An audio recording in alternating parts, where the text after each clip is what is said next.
जिन लोगों के साथ खांसी, नज़ला, जुकाम में मुब्तला हो जाते हैं, खास तौर पे इस मौसम के अंदर अक्सर देखने में आया है कि ठंडा गर्म पानी पीने की वजह से लोग खांसी में मुब्तला हो जाते हैं, बलगम आने लग जाती है। तो उसके लिए बेहतरीन और मुजरब नुस्खा है, आप नुस्खा नोट फरमा लीजिएगा। ना बना सके तो इंशाल्लाह हमसे बना बनाया नुस्खा भी आपको मिल जाएगा। अनाब आपने ले लीजिए 5 दाने ले लीजिएगा, लसूड़िया आपने 11 दाने ले लीजिए, बडफ्शा आपने 7 ग्राम ले लीजिएगा, जोफा आपने 5 ग्राम वो भी ऐड कर लीजिएगा, परसाशा 5 ग्राम वो भी ऐड कर लीजिएगा, अंजीर खुश्क 20 ग्राम वो भी ऐड, तमाम चीजों का आपने सफूफ तैयार कर लेना है। ठीक है। और सफूफ आपने इनका अलग तैयार कर लेना है। अनाब और लसूड़िया आपने 5 किलो पानी के अंदर ये डाल दीजिएगा। जब पानी आधा रह जाए तो तमाम सफूफ भी इसके अंदर डाल दीजिएगा।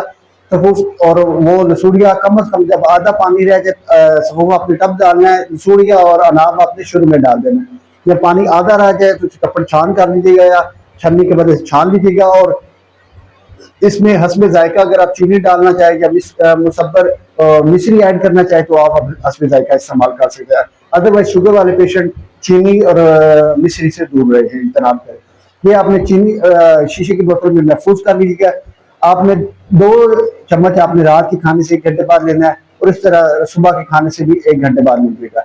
और अगर आपको ज्यादा खांसी शदीद है या बलगम की ज्यादा तकलीफ आपको दे रही है, बार बार आपको महफिल में बैठते हैं तो थूक आती है और बलगम साथ आ जाती है, तो उसके लिए आप दिन में 3 मरतबा इस्तेमाल भी कर सकते हैं। दुआ में याद रखिएगा। अस्सलाम वालेकुम।